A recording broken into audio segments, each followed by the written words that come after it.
А сега сме ви подготвили една колкото любопитна, толкова и полезна тема. Комбуча, или така наречената жива напитка, се произвежда и в България.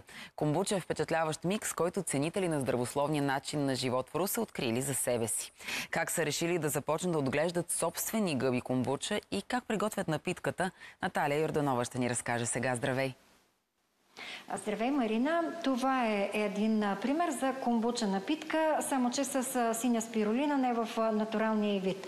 След като бъдат вложени необходимите компоненти, основният от които е комбуча гъбата, в ето едни такива съдове, е необходимо да преминат 13 или 14 дни за ферментация, така че да се получи готова напитка. Това всъщност е една най-обикновена традиционна рецепта, по която всеки в дома си, който има комбуча гъба, може да си направи и комбуча за пиене. Но нека да видим как. Съвсем тънък слой, започнал да формира наново. Повече от 3 години Гергана и Мирослав приготвят комбуча у дома заради полезните й свойства. Първата гъба получили като подарък от Испания. Когато аз я получих, не проявих кой знае какъв интерес. Така дълго време стоя в хладилника. Но когато си я направих, просто наистина влюбих се и до ден днешен си я пия. Най-важното условие да си приготвите у дома комбуча е да имате правилната гъба. Иначе рецептата е проста. Създадена е на чайна основа, като основата може да бъде зелен чай, черен чай. Съответно интересното е, че в първата фаза на ферментацията се слага и захар, която захар обаче въпросните гъби комбуча взаимодействат с захарта и точно така се получава пробиотика, който е полезен за балансиране на pH на чревния микробиом, съответно до обогатяване на полезните бактерии. И тук е много важно да споменем, че много хора бъркат комбуча гъбата или така нареченото скоби с оцетна гъба.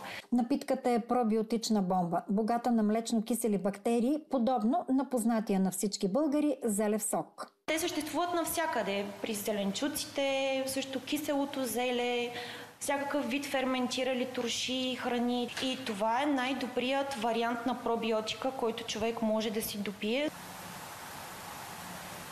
Ентусиазирани от положителното влияние на напитката за организма, Гери и Миро започнали да я споделят с приятели и близки. Добавили и вкусове по собствен усет – ябълка, праскова и други плодове. Интересен факт е, че комбуча гъбата расте в зависимост от съда, в който живее. Колкото по-голям е, толкова повече нараства и гъбата, като тази, която е над 20 кг. Тя е на около, мисля, че 3 седмици, 3-4 седмици. Гъбите ставали все повече и Гери и Миро спонтанно решили да направят свое малко производство. Наричат го завод за двама. Тя престоява в тези съдове, температурите се следят денонощно в този ферментационен комплекс, който сме направили. След като достигнат определената температура, ние започваме процес на филтрация и на спиране на гъбата за нейните процеси. И ето сега ще ви покажа какво се е получило в крайна сметка. Която е минала 3 филтрационни процеса. Те се извършват с цел, за да можем да запазим максимално дълъг срока на напитката. Извадили сме част от дрожжите, но сме запазили полезните. Нашата комбуча е една от първите в света, която е недопълнително газирана. Изработената по домашен вкус напитка спечелила на Гери и Миро номинация за участие в световно първенство в Барселона. Измежду 4000 производители в целия свят, 2 от нашите напитки са избрани да участват на световно първенство.